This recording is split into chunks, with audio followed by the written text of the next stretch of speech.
What happens in the sky affects life down here on Earth. The celestial compass shows you how and guides your way with astrology you can use from professional astrologer Kathy Biehl. Every episode features her light-hearted, practical forecasts and navigational tips, blended with humor, optimism, and a love of patterns, symbolism, and pop culture references. Kathy translates technicalities into concepts that apply to real life. You'll learn how the current moment ties to where we've been, from the recent past to cycles that last happened years ago, and get a look at where we're heading. And much more, from special topics to special guests. The Celestial Compass, enlightening, entertaining, and empowering. Here's your host, Kathy Biehl. Greetings, Earthlings. Welcome to Celestial Compass. I'm Kathy Biehl of EmpowermentUnlimited.net. And just a reminder that you can find my forecasts at omtimes.com and also at my site, EmpowermentUnlimited.net. And that includes a weekly podcast, new and full moon forecasts, and the monthly forecast.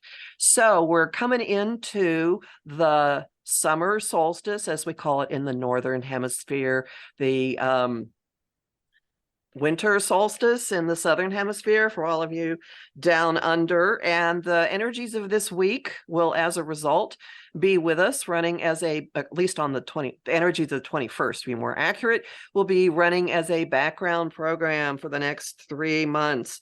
And a couple of things to note that will be going on. There is a mild sensation of a Mercury retrograde, although Mercury is direct, because the solstice happens with Mercury moving into a square with Neptune, which is like a mini retrograde. And know that that things are not quite what they seem. Objects are closer than they appear in the car, and that it's a good time to contemplate and to see what you can sort of dream into existence.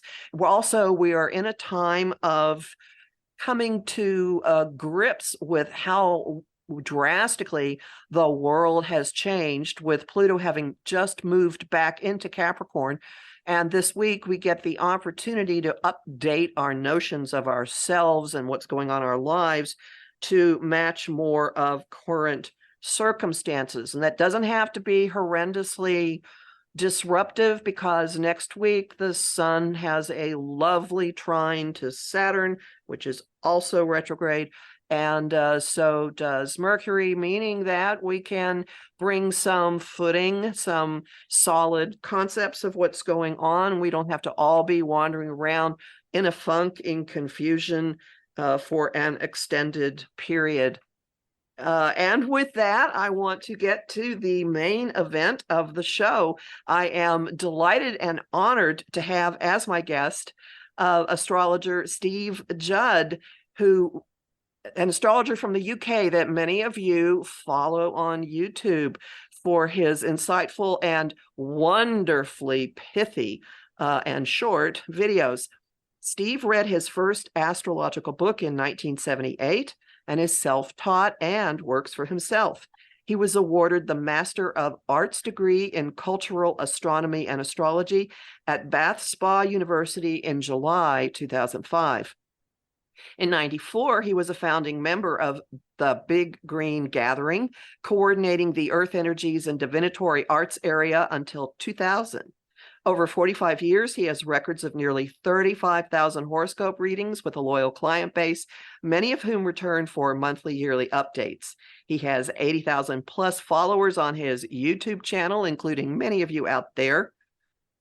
He feels the planet is about to take an evolutionary leap and is here to catalyze and help people to empower others to think for themselves. Welcome, Steve. And good afternoon, your time. So glad that we are connecting and talking. I always like to start with an origin story. How did you come to astrology? How did it come to you? Oh, people don't find astrology, Kathy. Astrology finds people. Mm-hmm. And if astrology's found you, dear listener, then you must have something worth working with. How did astrology find me? I joined the army when I was 15. And by the time I was 17, they'd quickly worked out that I wasn't very good at killing people and I wasn't very good at driving tanks. So they run a lot of intelligence tests on me and found out I was very good with cipher and codes. So I worked in intelligence for a time.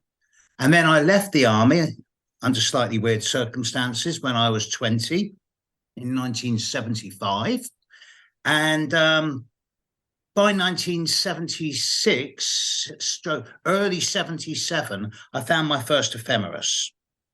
And I looked at the numbers going down the columns and the symbols going across the top of the ephemeris. And I thought, this is just like a bus timetable, but for the planets instead. And I thought, well, wait a minute. If I just follow those numbers down, they make angular relationships with other planets. This is a book of patterns. This is pattern recognition. And it was just like, I fell into it. And then a few years later, I've been looking at it as a kind of hobby. And then in 1980, the mother of my daughters put a book by Martin Schulman called The North Node and Reincarnation in front of me. And I read that and I thought, okay, that was the moment where I thought, how does this old boy in New York know so much about me? And can I do this? And yes, I could. And that was it. That was 1979, 1980. And since that time, I've just been working with astrology all the time. She saved my life. And I shall continue doing so till the day I drop. I own that book as well. I suspect many people do. The Martin Schulman book. How has your approach to astrology evolved over the years? In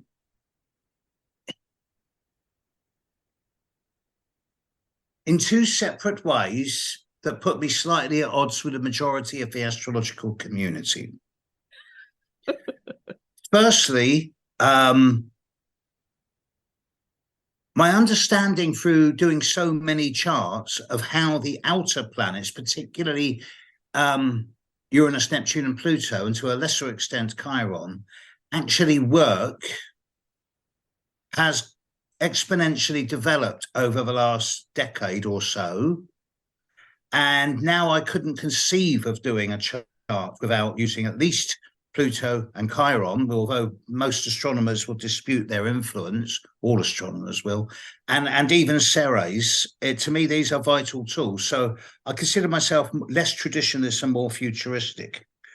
But also, I struggled for years, for decades, with this notion of the North Node as... Well, the North Node came to Western astrology through Blavatsky in the 1890s and the Theosophist Society. And with it came the Hindu translation of it involving karma and reincarnation. And I struggled with that for many years because I've always thought I'm too busy living this life to worry about past lives or future lives. So, and then around the same time that I realized astrology isn't an it, it's a she. At the same time, I realized that the North Node isn't about karma or reincarnation. It's about mission statement, purpose, and reason why you volunteered to come to planet Earth in the first place. And the horoscope is a blueprint of potential, which tells you what you're doing here and how you can make this world a better place. So in that way, I see myself as actually alive with the horoscope, dancing in it, with it, instead of treating it as an objective thing, which I feel many astrologers do. Does that make sense? It makes a lot of sense, and I love the statement that you have for the meaning of the North Node. So you told me in an earlier conversation that you're much more of a Plutonic astrologer these days than you were before. Yes, I've just literally in this last week, I've just submitted an update of my 2014 book on Pluto to the publisher, and it will be on the bookshelves worldwide and on Kindle by late September of this year. So Ah, I've rewritten it in the last month or two. that I did not know about. We'll have to watch for that. You've also revised an earlier book, the Bedroom Astrologer. Yeah. A long time ago, I thought, I used to work on building sites, Kathy. I was a ceramic tiler, marble and mosaic tiler. And for 20 years, I was kneading in wet cement, doing swimming pools and bathrooms, and I was good at it. And then my knees give out. And I thought around 1998, 1999, I thought, okay, I can't do this anymore. How can I make money? Well, the only other thing I'm any good at is astrology, at which point it stopped being a hobby and started becoming a career. And from that time onwards, doing astrology readings has been the only source of income for me. So, and I have to really apologize. I've forgotten the bloody question. What was the question on The question was revising the the Bedroom Bedroom Astrologer? Astrologer. Well, around about 2011, I was just beginning to start getting some real traction after 30 years of struggle. And believe me, as an astrologer yourself, you will know that in the first 20 or 30 years, you struggle to get clients and to make money. It's only as you age that you actually do it. And I sort of thought, well, how can I make some money? And I thought, well, what's the two most popular subjects on the internet? Sex and astrology. Okay, let's write something on sex and astrology. So the Bedroom Astrologer was born. And a part of it is very serious. It's looking at Venus and Mars in aspect with Uranus, Neptune, and Pluto, and what that means for individuals. A part of it is light-hearted, but serious, if that works. Astrological common sense, as in looking at Venus, Mars in the signs and houses. And the first part of it is totally chaotic and irreverent humor based on individual signs of the zodiac and what they're like in the bedroom, what it is that turns them on, how to upset them, how to stimulate them, how to wind them up. And this was all born from the fact that I used to do a lot of lecturing. And one day I was a psychic fair in the south of England, and it was at a big holiday camp, and there was a big psychic medium going on the big stage, addressing a crowd of many thousands of people. And the support act pulled out at the last minute, and they just said to me, "You can talk in public, get up there." So I got up there and I started talking about astrology, and they were all drunk. All the audience were drunk. It was a holiday camp. I just thought, well, this isn't going to work. So I started abusing them by their sun signs, at which point they started throwing things at me, and I thought, oh, this is working. And that was the birth of my alter ego. I have an evil twin brother. It's called the Caustic Astrologer, and he does stand-up comedy in front of a bunch of drunks. Would you like a couple of very quick one-sentence classic examples? Oh, please, please. Okay. When you're standing up in front of a bunch of drunks and you go, right, so let's start with the most boring sign, and everyone shuts up and they're all going, please don't say me. You say, Taurus, you're up. At which point you alienate 1 in 12 people straight away. And then you go, look, last and least, let's deal with Aries. Anybody here in Aries? And of course, everyone will go, oh, me, look at me. And I go, right, let's move on. And finally, the best one was with the Leo. And this is when the crowd started throwing tomatoes and fruit at me. Was when you say about Leo, well, look, you're fine. It's shame about your ugly children.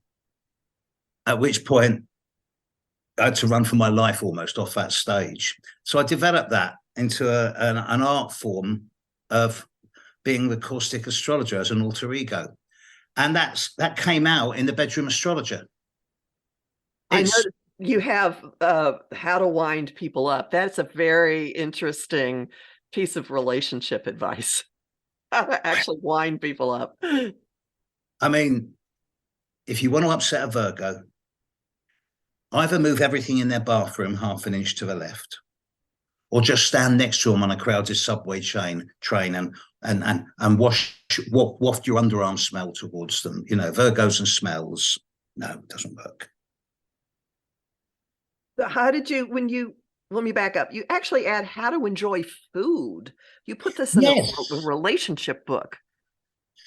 But you know when a Scorpio's in a bad mood when you take him out for dinner because they're looking at the food and they normally eat oysters or something like that, and they've got their knife in their hand and they're going to stab it if it moves.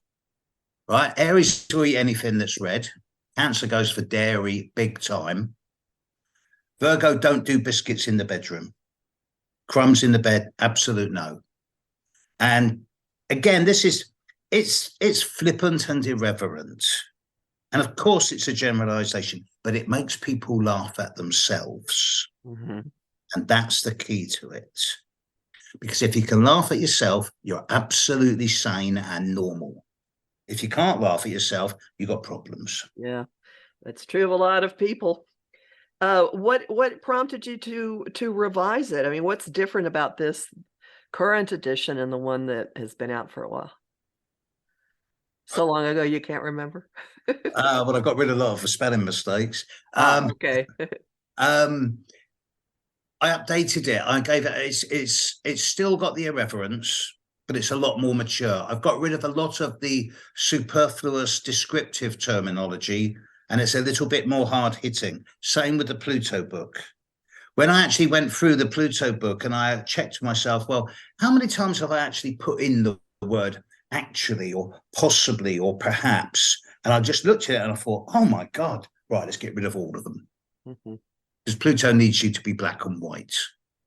You know, there is no perhaps with Pluto. It's black and white. Yeah, especially if it's on a personal planet in your chart.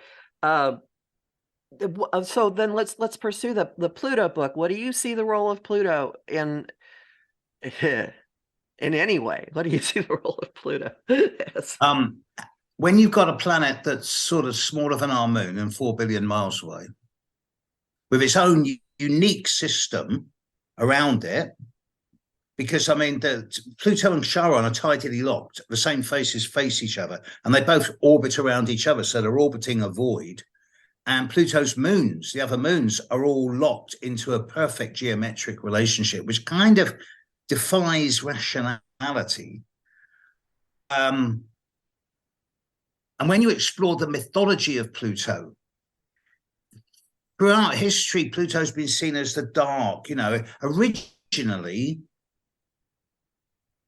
Hades was the god and the realm.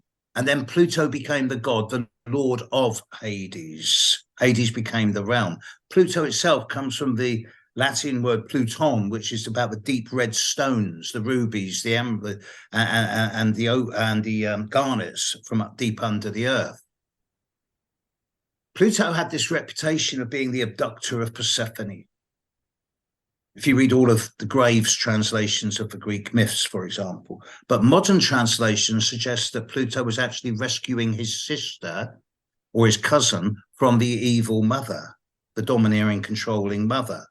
So, as with everything mythology, you don't know which one to believe. But I do believe that Pluto's been given a bad press over the years. And yes, Pluto can be obsessive, compulsive, intense, and extreme and bring crises and trauma.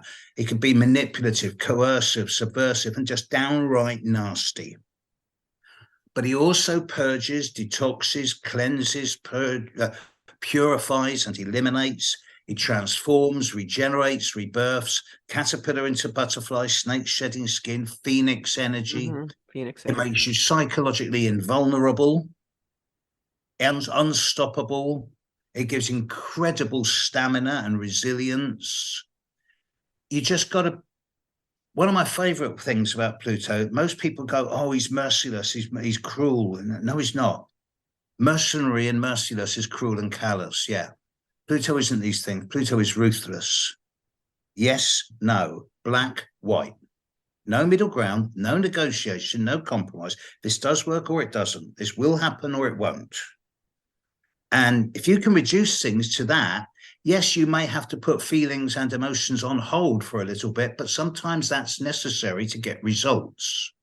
And if you can do those results without being cruel to yourself or to other, then it's normally going to work out.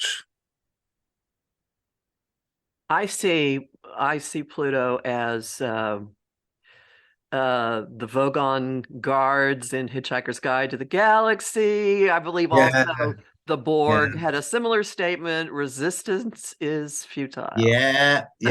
I get both of them. Yeah, Uh, both.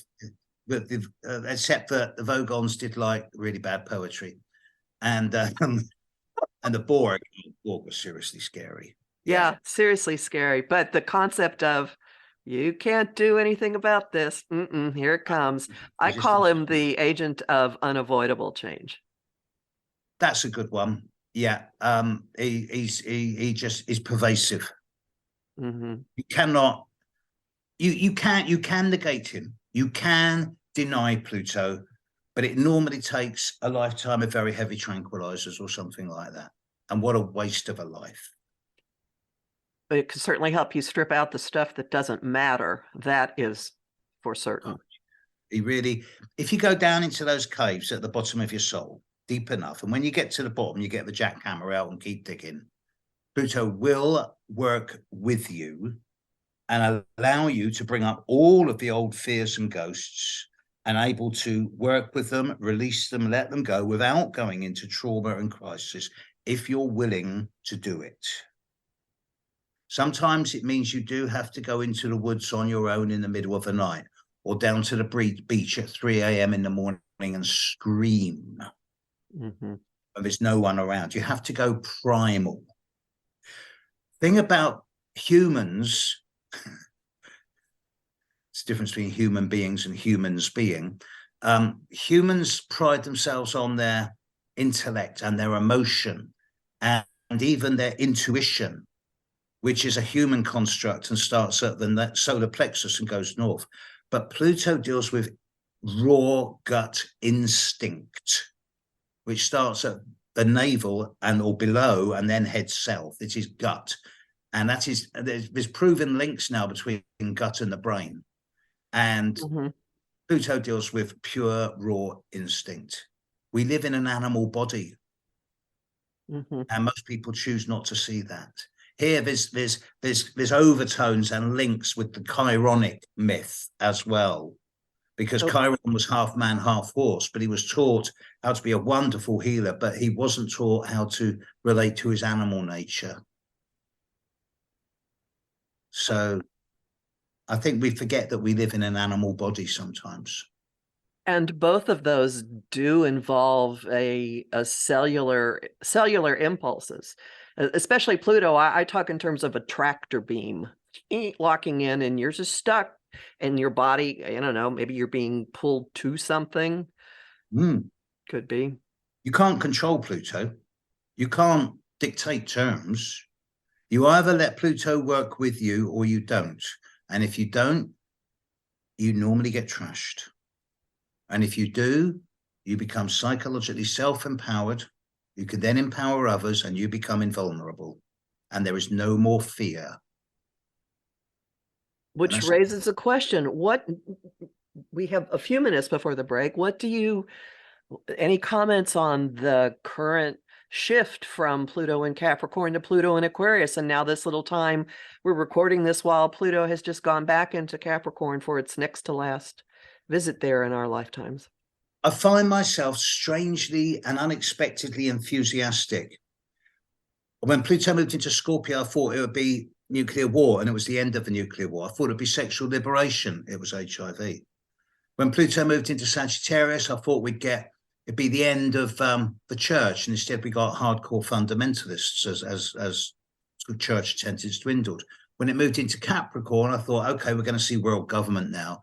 And instead we got corporates, big nations, big banks, but also, especially with Uranus in Aries at the time, a lot of individual human rights issues.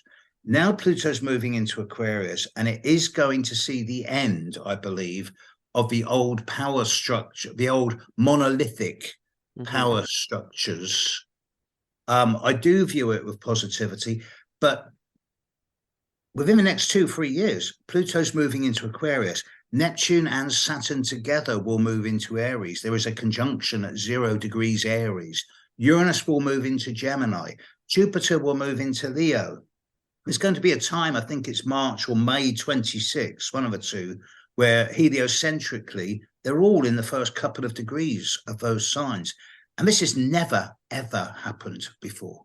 And they're all in cooperative degrees. I mean, they're all going to be working together, not slamming each other. Yes, there's never been a time in human history like this. To me, it speaks of a transcendent moment, a chance for us to liberate ourselves from 2,000 plus years of monotheistic culture and to free ourselves and to expand consciousness. And astrology is a wonderful tool to be able to describe what I see as a consciousness leap.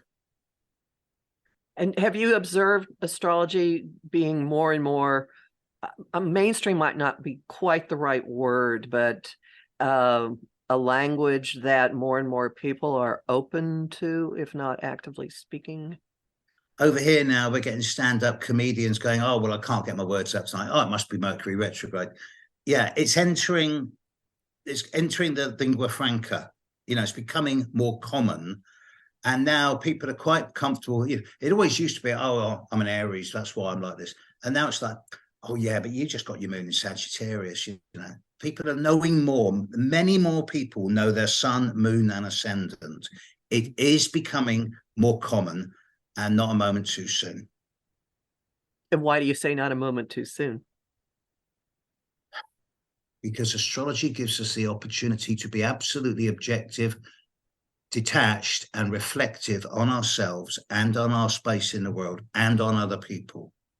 And it stops us getting potentially angry, and it gives us a chance to become more self-empowered without resorting to the church or the employer or the government or the parents. It's about ourselves. Mm-hmm. And with Pluto moving into Aquarius and Neptune and Saturn moving into Aries, it's all about our own self-development over the next few years. Won't this be fascinating to watch? Oh, it's great. I'm really glad I was born at this time in history. I've been waiting for this all my life. So any thoughts on the impact of Pluto retrograding back into Capricorn for a period of time? More cleanup work? I liken it to cleaning out a failed root canal. I noticed that the ex-British Prime Minister, Mr. Johnson, has Pluto as the moon at 0 Scorpio. Pluto is squaring that at the moment. I see him and Donald Trump as very, very linked. They seem to have things happen at the same day so many times.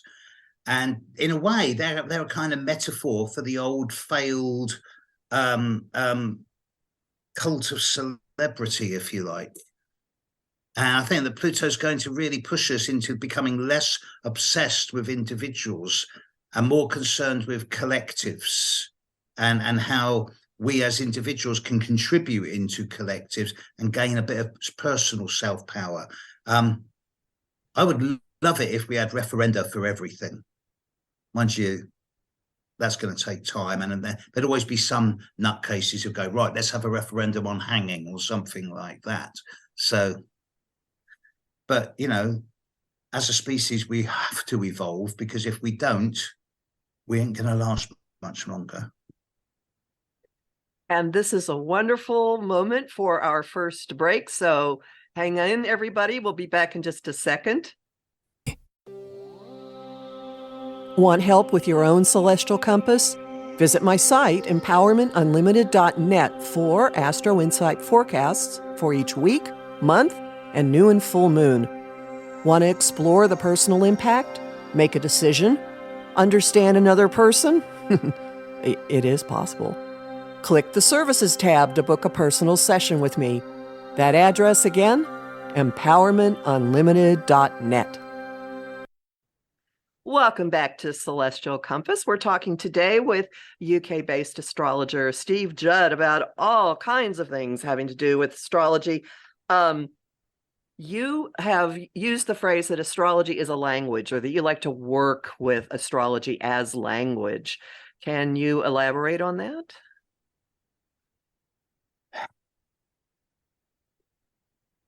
When I look at a horoscope, when I teach a lot of astrology, okay, I've got a lot of students on Zoom, and I'm always saying to them, look, planets are energies, signs is how that energy manifests in you, houses is how it manifests in the eyes of the outside world, and the aspects show how planets influence each other, both for positive and for challenging. But that's just a loose description. The other night, I said, look, aspects are the most important of all. Think of a cake. The aspects are the body of the cake. The signs that they're in is the icing and the marzipan around it. The houses are the packaging, the boxes. When I look at a horoscope, first thing I do is unfocus my eyes, because I just want to look at the pattern, at the actual angular relationships of the planets, because it is pattern recognition. And it is not just the meaning in terms of understanding, it is also engaging with the symbols. All of the symbols have an esoteric meaning that goes back a long, long way. And of course, symbols change as the centuries devolve. But the underlying meaning of those symbols has stuck around for a long, long time. All of the astrological symbols are comprised of either a dot, a line, a crescent, a circle, there's a couple other things that I forget, but there's only 6 actual figures, and just the way that they all interact. Like, for example, Jupiter, the symbol for Jupiter is a cross with a semicircle on the side, a crescent. The symbol for Neptune is a crescent, the crescent of spirit above the cross of matter. Pluto is the crescent of spirit over the circle of soul, over the cross of matter. And when you actually engage with the esoteric meaning of the symbols, it gives you a much deeper resonance with what I see as the energetic flow that comes from the planets. And for anyone who wants to say, don't tell me the planets give out energies, that's just blooming rubbish, I'll say, well, I can listen to Jupiter on a shortwave, because Jupiter sends out radio signals every 13 seconds. And don't tell me the moon doesn't affect us, because we all know that happens. So yeah, I can prove that the planets affect us, but don't ask me to prove how astrology works. As soon as you start getting into the logic and the mechanics, it goes. But when you know it, I don't need to explain it. I know it. It sounds like Jung, and someone asked him if he believed in God, and he said, no, I don't believe. I know. So exactly. And there's a lot more to this world than meets the eye. And this is an astrology chart it's a map to figure out some of it, at least what's going on with the other human that you're talking to. Very much so. And as you progress the chart forward, you can see how the individual evolves over the years. And of course, the transits will then affect them in terms of external development. But more and more as I age, I'm using the progress chart, particularly the progressed sun and the progressed moon, as massive indicators of internal growth and challenge. The beautiful thing about astrology is you never stop learning. Isn't that the truth?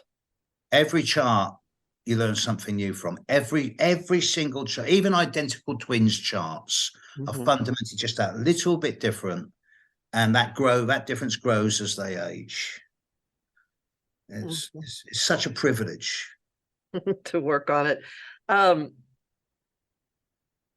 Where the solstice is coming up, and I was wondering if you have any thoughts on the importance of the solstice in general, and then the specific one that is coming. When I was a lot younger, I'm not going to go into too much detail here because I don't want to incriminate myself. In the 1970s and perhaps the early 1980s, I was quite a bit of a hippie. And I used to go to Stonehenge the Oh, summer solstice regularly. you've been there. Oh Oh yeah, my. many times. And then it got barbed wire fences, and that was just I thought, right, they're not going to stop me. So, tunnels and over the fences. But then it got nasty, and I was just like, okay. And then I realized that people who were just going there, they just wanted to get drunk or take drugs, and they weren't buying into the essence of the solstice moment. And to me, summer solstice is really quite misunderstood. I don't see it as that pertinent. To me, winter solstice is the one. Every year for the last 30 years, I've gone somewhere. It was Stonehenge until very recently, because summer solstice nowadays, you get 40, 50,000 at Stonehenge. Winter solstice, you get a few hundred. If it's pouring rain or snow or ice, but hey, they're tribe. They're good people. They're not tourists. And these days, I don't go to Stonehenge at winter so much now, but I'm very familiar with a large number of sacred sites going back 4, 5, 6,000 years of antiquity in this. And some of them are set out. Many of the old monuments and sacred sites in this country are set out for winter solstice more than summer, because winter solstice is the end of the year and the start of a new year. The light starts coming back from winter solstice onwards, regardless of what hemisphere you're in. So yeah, I celebrate winter solstice More. not summer. So summer solstice, I'm too busy going out crop circling or doing other crazy things, So. But were you ever there to actually see the light coming through? And what's the physicality of that like? Too many drunks getting in trouble and getting in the way for you, or did you actually experience something? I have actually seen the sunrise on winter solstice through the aperture over the Sarsen stones, through that little avenue of light through Stonehenge. Yes, I've seen it 2 or 3 times in my life. Been very privileged to see that. And I've seen how it lights up the heel stone and then beyond up the cursus. And I've seen how the ancients knew with absolute perfect 100% precision how to build fantastic monuments on the Earth's surface with zero room for error, precision, in a way that suggests that they knew far more about the relationship between us, the Earth, and the heavens than we choose to think we do now. Most historians will say, oh, it's just a bunch of people in bear skins running around with spears. No, it wasn't.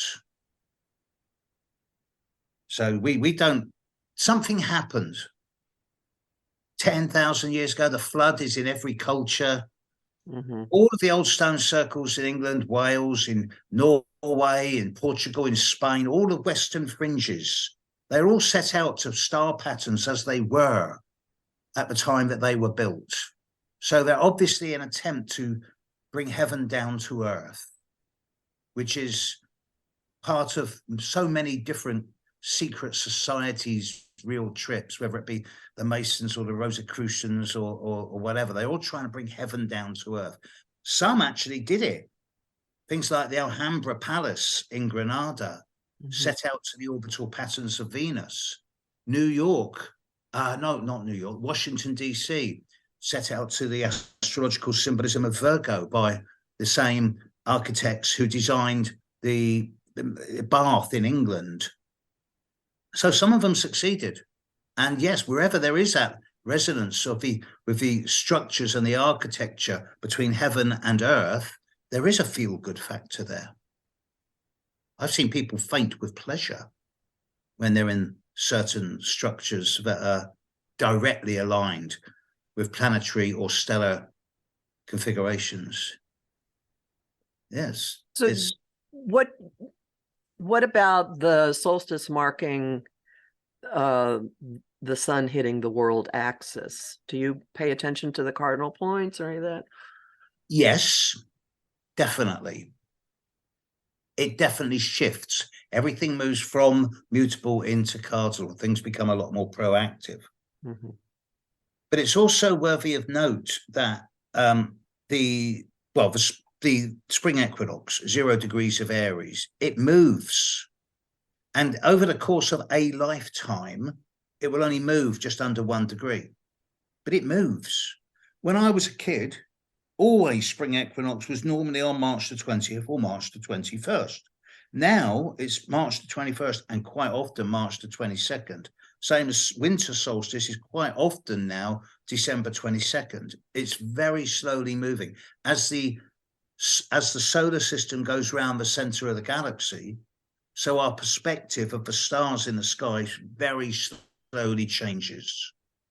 And that affects the way we measure equinox and solstice.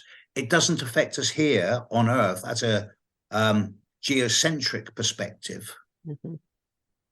But yes, the moments of solstice and equinox are always really good launch points, I think. Good time for initiating. Because they're movable, because they're cardinal, because they Yes. initiate action. Yes, exactly, because they're cardinal. Yes. Okay. Do you have any thoughts on just in general what's going on this summer astrologically? I'm particularly enthused right now by the fact that just as Mars is beginning to speed up, so Venus is beginning to slow down, and they're only about 3 degrees away from each other now. And I'm out there every night when I've got blue sky with my little telescope, and you can't see, it's so faint, Mars. It's so distant now. It's a long way away. You can see Venus resplendent. And Mars is just to the top left of it, and you can see it on a very dark night if you've got a little handheld telescope. But you have to know what you're looking for. Apart from that, it's quite quiet up there at the moment. I mean, another few months, we'll all start seeing Jupiter and Saturn again, big time. And that will be quite interesting.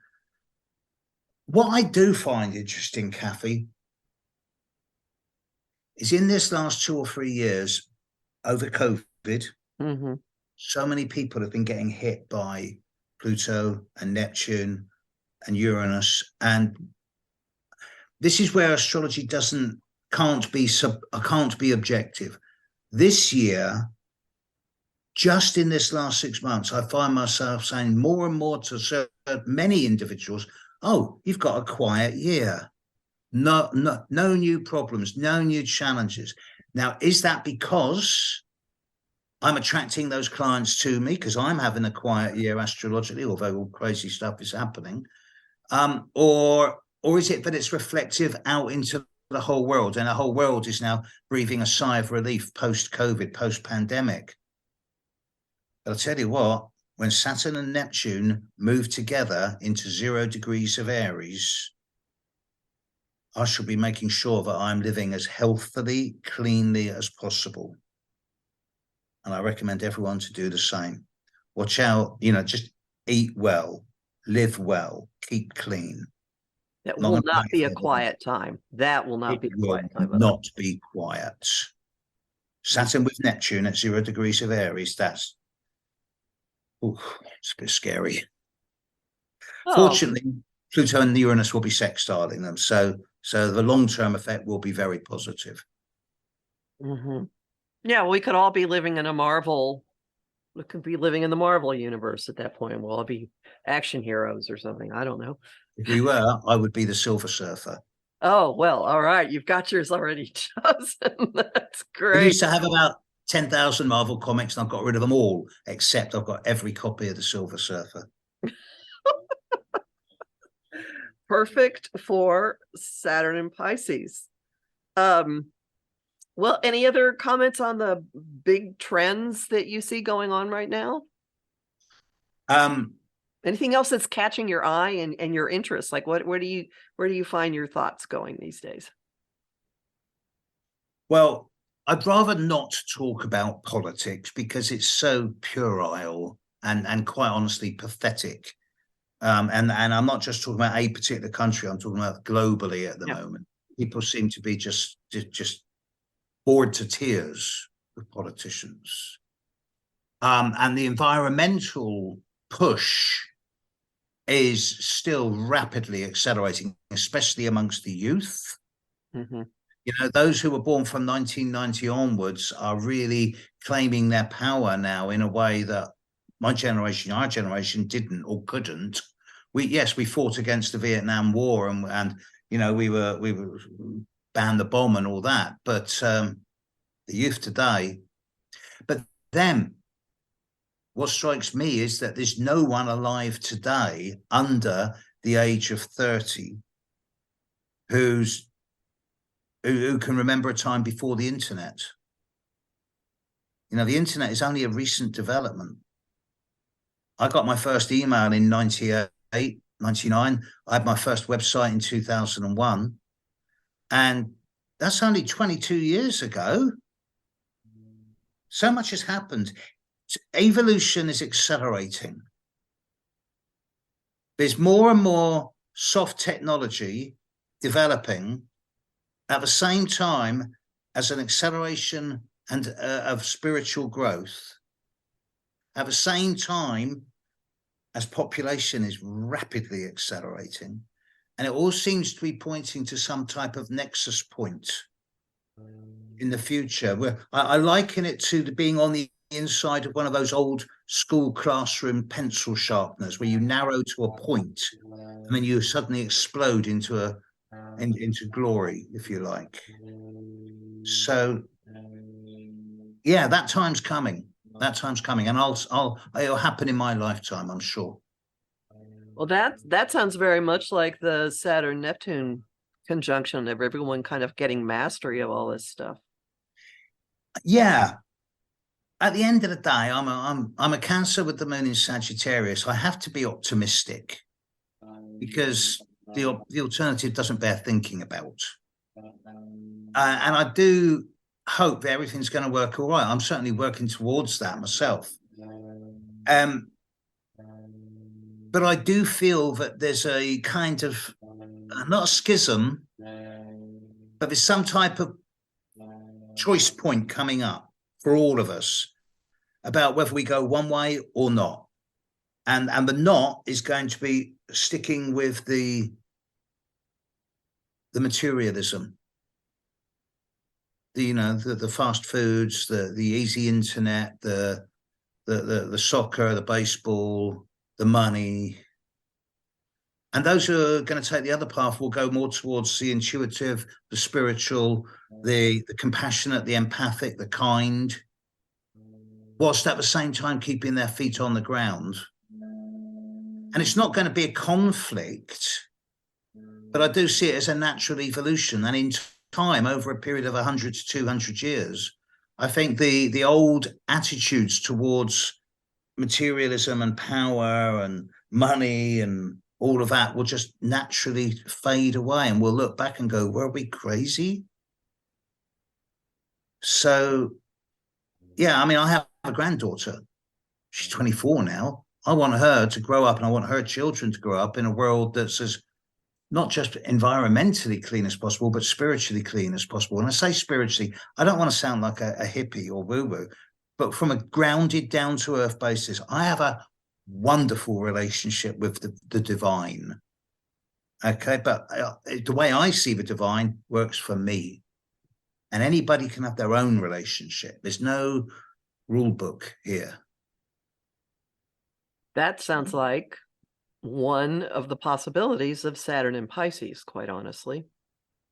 I think Saturn in Pisces is going to make a lot of people sit up and go, wait a minute, who are these? I'm going to be a bit controversial here. Who are these old men in skirts who are telling us what we should believe, regardless of what religion it is? Why should I listen? 300, 200, even 150 years ago, we needed them. We were out in the fields, and we needed someone to cater for our spiritual well-being on a Sunday morning, in the Christian world anyway.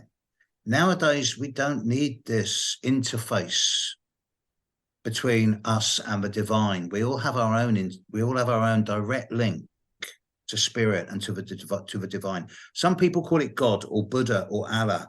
Others call it the universe. I call it the upstairs department. Call it what you like. That's very much like W.C. Fields and the man upstairs. That's good. There's your moon in Sagittarius coming out. Well, yeah. And the beautiful thing is, if I'm wrong, I'm having a great time believing it. So what's not to like? You know, if I'm wrong, I'll live with that. I've always thought self-amusement should be the motivating factor for so much that we do. Well, let's see. We still have just a little bit of time here. What else would be fun to talk about? Have you, this is something that's occurred to me. There's a signature that people born in the mid 60s had of Uranus and Pluto being conjunct. Yes. Right. Have you given any thought to what it might be like when Saturn in Pisces It's that degree. Opposes it? Yeah, it's going to be a coming of age. Because, yes, that Uranus Pluto was there for 3 or 4 years, but there was a particular nexus time. I think it was 65, perhaps 66. Mm-hmm. And Uranus Pluto opposite Saturn and conjunct Chiron in Pisces. And there's an even smaller subgeneration who have all of those 4 T-squared Jupiter in Gemini. And there's 2 specific weeks. One, I think, was either March or May 65, and the other one was early 66. Where you've got Mars conjunct Uranus or Pluto, or Mars conjunct Saturn and Chiron. And these are mission specialists. That's a good way of putting it.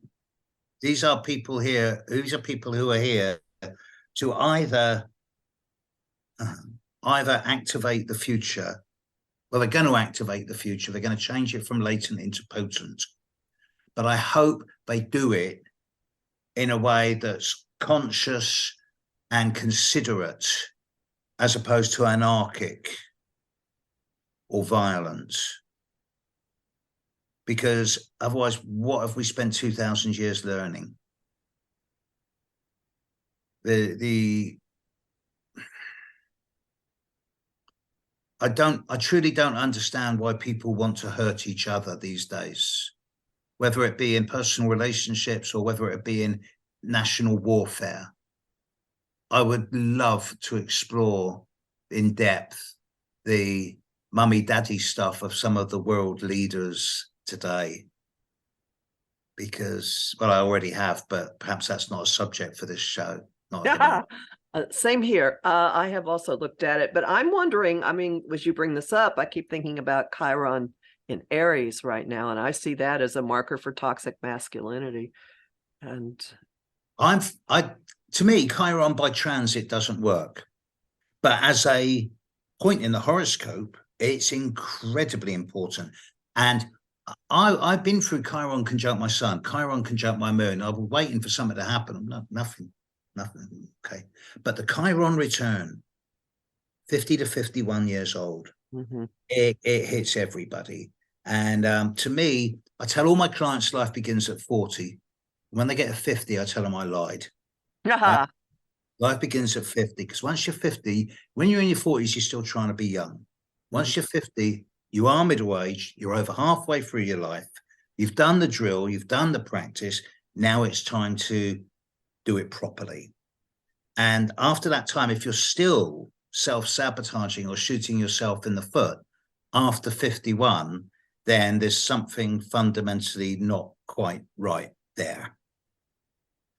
So, yeah, but that's, I mean, Chiron is a lump of rock. It's only about 100 kilometers long, you know, it's only just bigger than Manhattan. So again, and it's somewhere anywhere between 1.4 and 2.8 billion miles away. So it works, but don't ask me to prove it. I can prove it statistically, but don't ask me to prove it astronomically or scientifically, because it just is. And I've also noticed, kind of ducking back into something that you mentioned really quickly, going back to Saturn in Pisces, it's going to cross the Chiron of people of early Gen Xers born in the 60s. Yes, it is. It already is. It already is. Yes. So this we as a species now have an opportunity that we've never had before to mature, to evolve, to grow, to become more empowered, more psychologically stable, more spiritually connected, and more truly human, relating to the earth, all of its species, all of its environment, in a way that we've never done before. And once we've got that right, then we can reach out into the cosmos in a much more open way and experience stuff that's been waiting for us to reach out for tens of thousands of years. And it's going to happen in our lifetime. And that is a beautiful point for stopping our conversation. I thank you so much for having this long chat with me, and tell people where they can find you online. On YouTube, it's Steve Judd Astrology. My website is stevejudd.co, although all my teaching materials are on, you'll like this one, astrobabbleproductions.com. Oh, that's yeah, actually, I shall keep putting stuff out there. I'm having a bit of a break at the moment, but I shall keep putting stuff out there forever until the day I can't. And then you'll be sending it from the other side. That would be Yes, quite fun to watch. All right. Well, I really do. Thank you very, very much for taking the time to just go wherever the conversation wanted to go. And everyone, notice the Bedroom Astrologer is back out, and then book on your Pluto book will be coming out probably in September. So it's called the Lore, L-O-R-E, the Lore of Pluto, Reshaping the Void. Reshaping the Void. All right, everyone, watch out for that book. Thank you for listening. Remember, you can find my forecasts at empowermentunlimited.net and on Om Times. My Patreon is patreon.com/Kathy Biehl. I've got an analysis of the solstice chart up there, and a lot of stuff about Saturn and Pisces and many other things. Also, Professional Aquarian at YouTube. Thanks very, very much, everyone, and talk to you again in a couple of weeks.